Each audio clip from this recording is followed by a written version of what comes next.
మహాసభలు బద్వేల్లో జరుగుతూ ఉన్నాయి. ఈ మహాసభలు సందర్భంగా దళిత హక్కుల పోరాట సమితి ఆర్గనైజేషన్ యొక్క సంస్థాగతమైనటువంటి నిర్మాణాన్ని, దేశంలో రాష్ట్రంలో దళితులు ఎదుర్కొంటున్నటువంటి ఆర్థిక, రాజకీయ, సామాజిక అంశాలపైన చర్చించి ఒక భవిష్యత్తు ఉద్యమ కార్యాచరణ రూపొందించడానికి, అదేవిధంగా మే 3వ తారీఖున విజయవాడలో జరగబోతున్నటువంటి రాష్ట్ర మహాసభలు, తర్వాత జాతీయ మహాసభలు ఈ దళిత హక్కుల పోరాట సమితి భవిష్యత్తు ఉద్యమ కార్యాచరణకు మహాసభలు వేదిక కాబోతున్నాయి. ముఖ్యంగా ఇవాళ దళితులకు సంబంధించినటువంటి ఈ దేశ సంపద సృష్టిలో భాగస్వామ్యం అవుతున్నటువంటి ఎస్సీ, ఎస్టీ, బీసీ, మైనారిటీ వర్గాలు సంపద అయితే పోగు చేసేటటువంటి క్రమంలో ఈ వర్గాలు ఉంటా ఉన్నాయి. కానీ తిరిగి సంపదను పంపిణీ చేసేటువంటి క్రమంలో ఈ వర్గాలను పూర్తిగా పక్కకు నెట్టి వీళ్ళ మీద లెక్కబెట్టగలిగేటటువంటి ఆధిపత్య కులాల కనుసన్నల్లో నడిచేటువంటి కార్పొరేట్ కంపెనీల చేతుల్లోకి సంపద అంతా పోగవుతూ ఉంది. ఉన్నవాడికి లేనివాడికి అంతరం పెరుగుతూ ఉంది. దానికి రాజ్యము ఒక వేదికగా మార్చుకుంటూ ఉన్నారు. ఇవాళ అనేక రూపాలలో చెప్తున్నారు. భారత రాజ్యాంగ నిర్మాత చెప్పినటువంటి డాక్టర్ బిఆర్ అంబేద్కర్ గారు చెప్పినటువంటి అంశాలు, ఈ వెనుకబడినటువంటి వర్గాలకు భారత రాజ్యాంగం రిజర్వేషన్లు ఇవన్నీ ఒక దశ వరకే ఉపయోగపడతాయి, ఆ తర్వాత ఉపయోగం లేదు అనేటువంటి అంశాన్ని చెప్పారని చెప్పి పదే పదే చెబుతూ ఉన్నారు. రిజర్వేషన్లు రద్దు చేయాలంటున్నారు, రాజ్యాంగాన్ని మార్చాలంటున్నటువంటి ఈ ఆధిపత్య కులాల కనుసన్నల్లో జరుగుతూ ఉన్నటువంటి భావజాల వ్యాప్తి చేస్తున్నటువంటి వర్గాలను ఒకటే అడగదలుచుకున్నాం. ఇన్ని సంవత్సరాలైంది భారతదేశానికి స్వాతంత్రం వచ్చి, ఇప్పటికీ ఉన్నవాడికి లేనివాడికి అంతరం ఎందుకుంటా ఉంది? ఇప్పటికీ దళితులపైన దాడులు ఎందుకు జరుగుతూ ఉంది? వివక్షత, అంటరానితనం ఎందుకు వెంటాడుతూ ఉంది?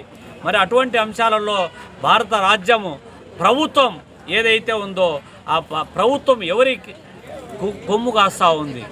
మరి నిన్నగాక మొన్న దళిత క్రైస్తవులకు రిజర్వేషన్లు అవసరం లేదని చెప్పి సుప్రీంకోర్టు తీర్పిస్తే ఇవాళ పాలక ప్రభుత్వం మాటనున్నటువంటి ఆర్ఎస్ఎస్ సంఘ్ పరివార సంఘాలు గుద్దుకుంటా ఉంది.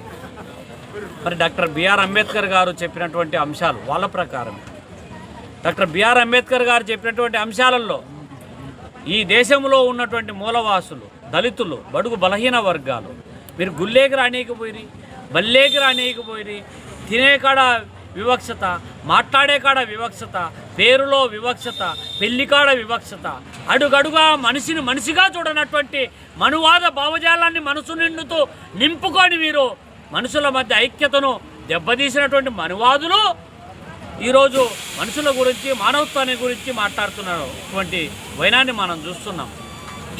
ఇవాళ హిందువులారా మనమంతా బంధువులం అంటున్నటువంటి మనువాద రాజకీయాలు చేస్తున్నటువంటి మీరు ఎక్కడ హిందువులుగా చూస్తున్నారు, ఎక్కడ మనుషులుగా చూస్తున్నారు?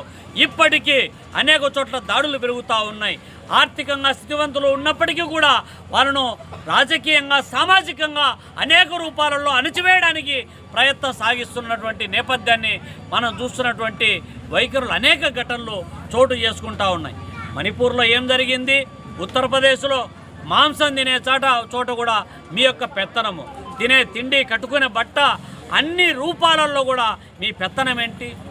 కాబట్టి అనేక రూపాలలో జరుగుతున్నటువంటి హింస, దోపిడీ, అణచివేత, వివక్షత ఇవన్నీ కూడా ఇన్ని సంవత్సరాల స్వతంత్ర భారతావరణలో కొనసాగుతూ ఉందంటే, సంపద అంతా కొంతమంది వ్యక్తుల చేతుల్లో కేంద్రీకృతం అవుతూ ఉందంటే, ఆధిపత్య కులాల కనుసన్నల్లోనే రాజ్యం వెళ్తున్నటువంటి నాయకులు ఎవరైతే ఉన్నారో దీనికి చెరమిగీత పాడాలంటే రాజ్యానికి కావలసినటువంటి రాజ్యాధికారం డాక్టర్ బిఆర్ అంబేద్కర్ గారు ఏదైతే చెప్పారో, అణచివేత, దోపిడీకి వ్యతిరేకంగా ఏదైతే పోరాటం చేయాలన్నో, ఆర్థిక అసమానతలు ఒకటే కాదు, సామాజిక అసమానతలు పోవాలి, సాంస్కృతిక అసమానత పోవాలి, అన్ని రూపాలలో సమానత్వం కోసం పోరాటం చేయడం కోసం రాజ్యాధికారం సాధనే లక్ష్యంగా ఏదైతే పిలుపునిచ్చారో ఆ ఆలోచన వైపు అడుగులు వేయించడమే దళిత హక్కుల పోరాట సమితి లక్ష్యంగా పెట్టుకొని ఇవాళ భూమి కోసం సాగిస్తున్నటువంటి పోరాటాలు, లేకపోతే భుక్తి కోసం సాగిస్తున్నటువంటి పోరాటాలకు దళిత హక్కుల పోరాట సమితి నేతృత్వం వహించి